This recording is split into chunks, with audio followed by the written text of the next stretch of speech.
Pessoal, a gente vai falar das questões, são poucas, mas são interessantes, do quinto constitucional da reserva de plenário, semana 10, dia 4.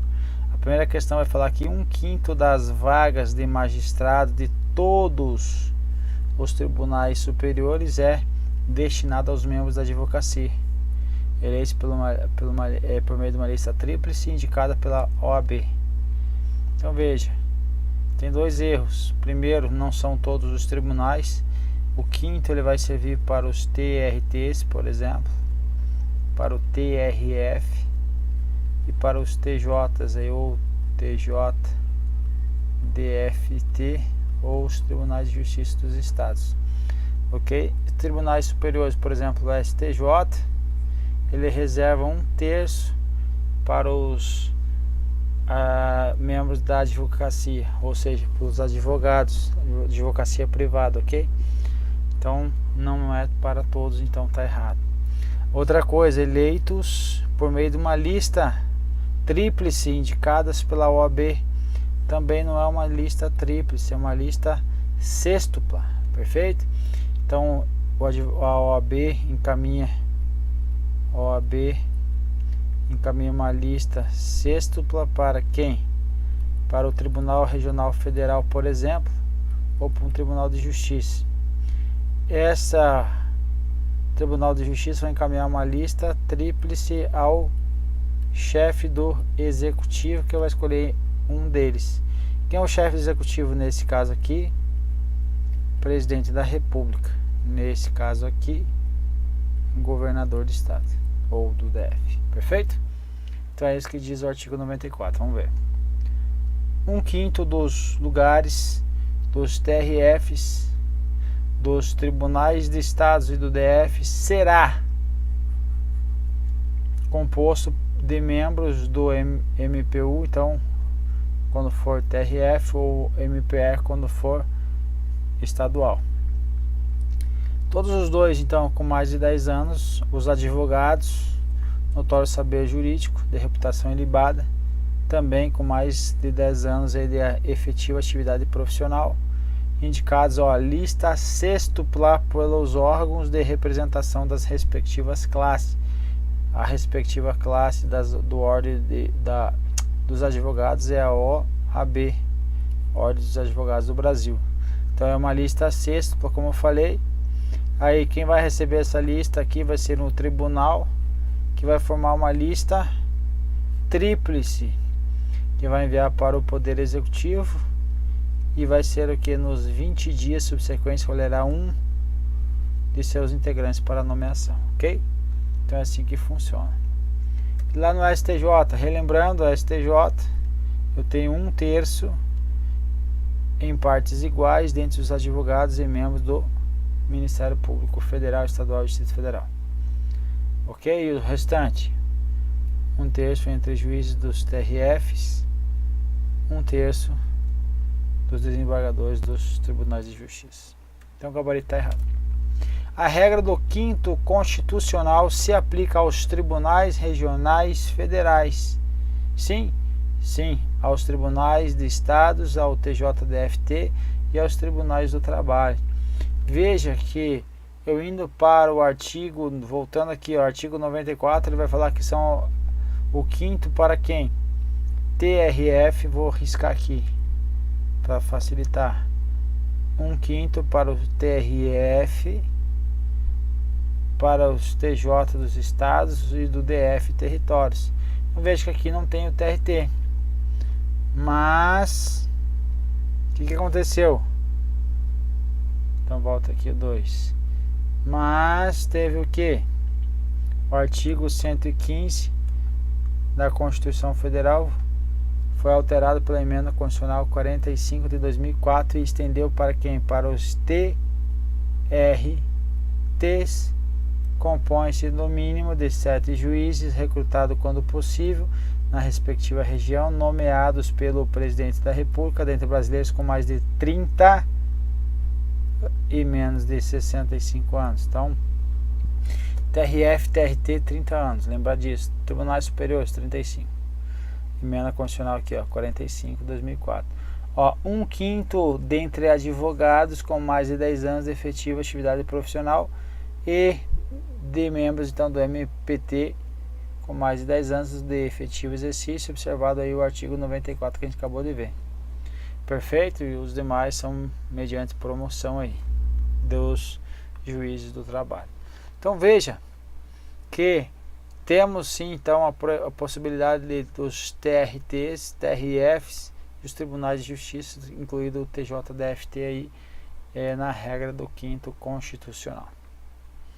Questão 3.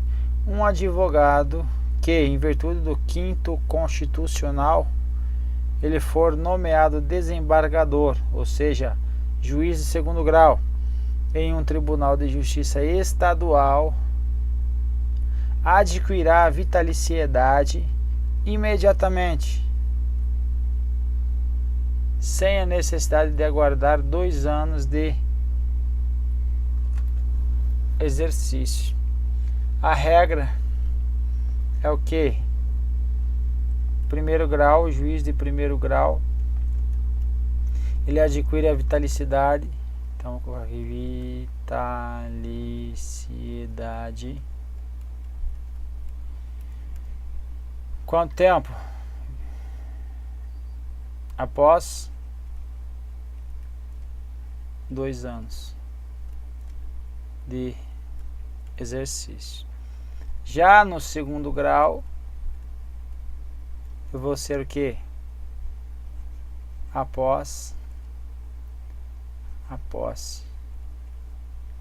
Perfeito? Então essa é a ideia, mas ele adquire aqui agora imediatamente. Aqui a questão, ela está colocando um advogado, então em virtude ao 5º constitucional, for nomeado desembargador no Tribunal de Justiça, adquirirá a vitalicidade imediatamente, sem a necessidade de aguardar os 2 anos de exercício. O que eu acho essa questão, ela é muito ruim, muito mal formulada, porque tem um advogado, tem o 5º constitucional, tem a nomeação, depois tem o que? Aí ele vai falar sobre a vitaliciedade que ele adquire imediatamente, sem a necessidade de esperar 2 anos. O foco dele é isso aqui, ó, daqui para cá. Perfeito? Que está falando assim, olha, a diferença do cara do Tribunal Regional Federal, por exemplo, que for nomeado pelo 5º constitucional, é diferente do juiz federal que passou no concurso lá de 1º grau, que ele vai atingir a vitaliciedade após 2 anos de exercício. Agora, no caso do desembargador ou do juiz do TRF, ele vai ser aí, vitaliciedade vai ocorrer de forma imediata, sem a necessidade de aguardar então os 2 anos de efetivo exercício. O que eu não gostei nessa questão, porque se você está sabendo, está estudando os detalhes dos detalhes, qual é o problema que aconteceu aqui? Se você está estudando o detalhe do detalhe, você ia entrar aqui, ó, um advogado, quando for nomeado desembargador, vai adquirir a vitalicidade imediatamente, sem a necessidade de aguardar 2 anos de efetivo de exercício, perdão. Então veja, aqui você teria a tendência do que? De marcar que essa vitalicidade aqui para o do 2º grau é após o que? A posse.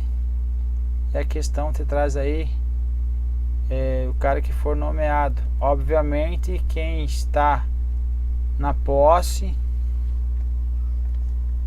quem adquiriu quem tomou posse foi alguém que foi nomeado, ok? Mas e o contrário? Pode ocorrer a nomeação e não pode ocorrer a posse, mas foi nomeado desembargador, vai adquirir a vitaliciedade imediatamente. Percebe que você vai adquirir essa imediatamente ou vai ser quando da posse? Tá entendendo o que eu tô querendo dizer? O foco dele foi o que? O foco dele foi o que? Isso aqui embaixo aqui, ó.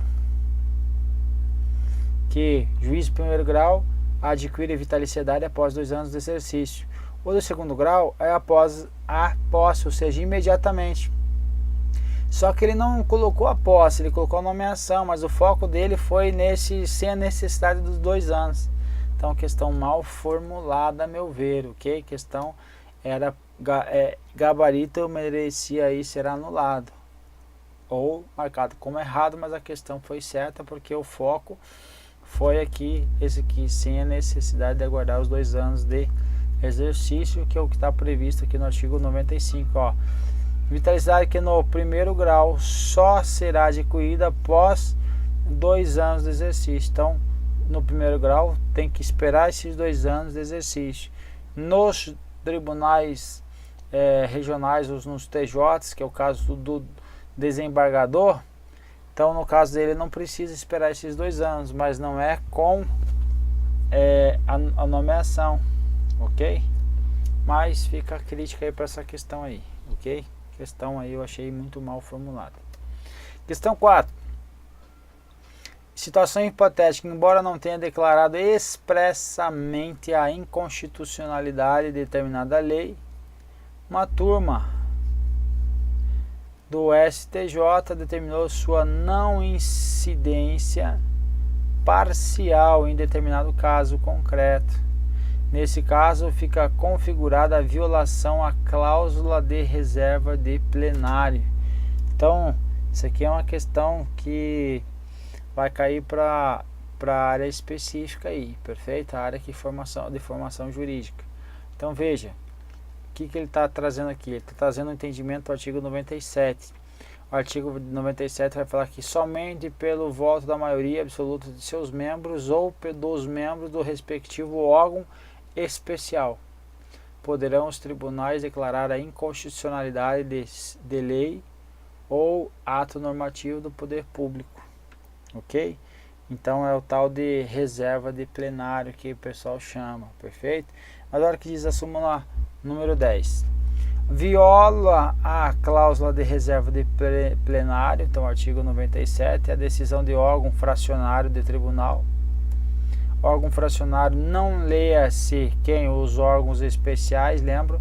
Quando você tiver um número superior a 26, você pode criar aí um órgão especial para determinadas atribuições que lhe serão conferidas pelo pleno desse tribunal. E o integrante desse tribunal vai ser não menos de 11 e não mais de 25, perfeito? Então aqui ele está falando aqui agora, a decisão de órgão fracionário de tribunal que, embora não declare expressamente a inconstitucionalidade de lei ou ato normativo do poder público, afasta sua incidência no todo ou em parte. Então, que a súmula está dizendo? Então, a decisão de órgão fracionário viola a cláusula de reserva de plenário. Então, a reserva de plenário está trazendo só o quê? Somente voto maioria absoluta dos membros, ou seja, reserva de plenário, do pleno, ou de quem? Do órgão especial que está representando o pleno, que tem as atribuições que lhe foram atribuídas pelo próprio pleno, perfeito? Então veja, não é o pleno, é uma turma. Então um órgão fracionário de tribunal, ainda que ele não declare expressamente uma inconstitucionalidade de lei ou ato normativo, mas afasta a incidência dessa lei, afasta a incidência desse ato normativo, viola a cláusula de reserva de plenário.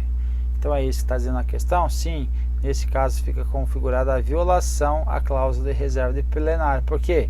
Embora não tenha declarado expressamente a inconstitucionalidade de determinada lei, a turma é uma turma, então é o que? Se ela é uma turma, vai ser essa órgão fracionário. Então a turma de justiça do STJ não determinou sua não incidência parcial.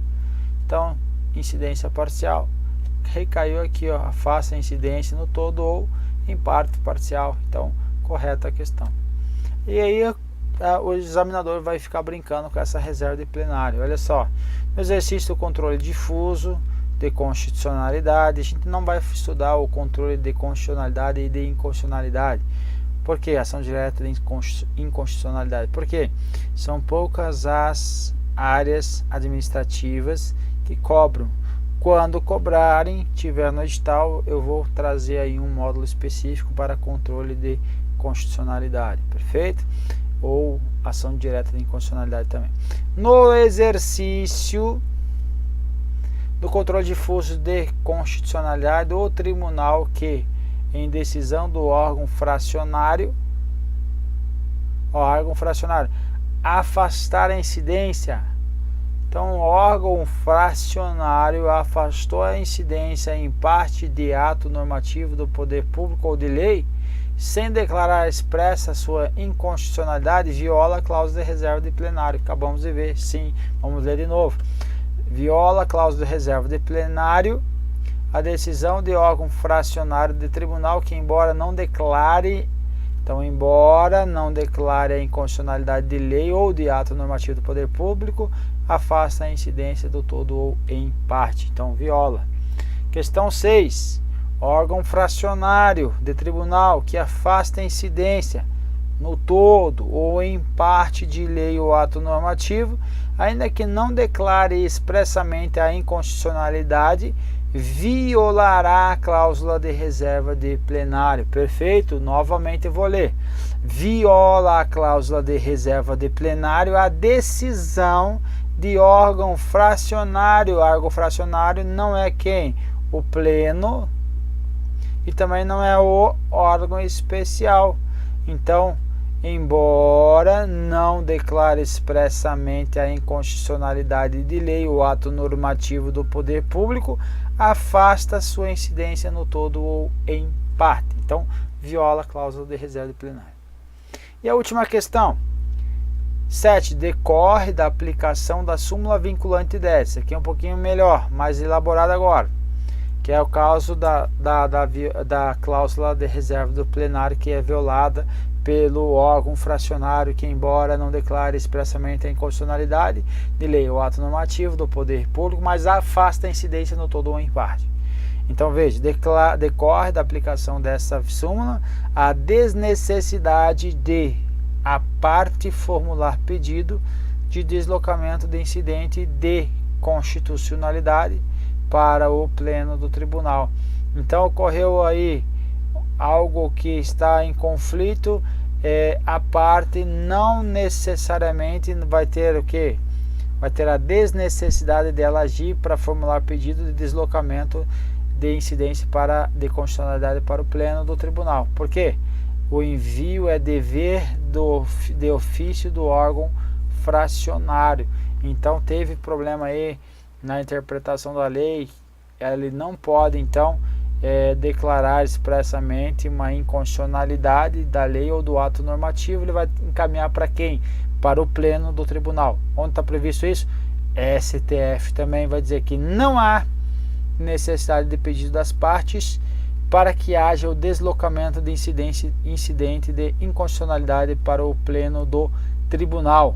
Isso porque é dever de ofício do órgão fracionário esse envio, uma vez que não pode declarar expressamente a inconstitucionalidade de lei ou ato normativo do poder público, nem afastar a sua incidência no todo ou em parte. Então, é dever de ofício encaminhar para o pleno aí do tribunal, para que ele se manifeste acerca da inconstitucionalidade aí que foi verificada no caso concreto, ok?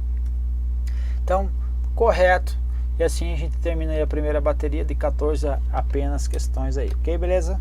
Um abraço, até breve.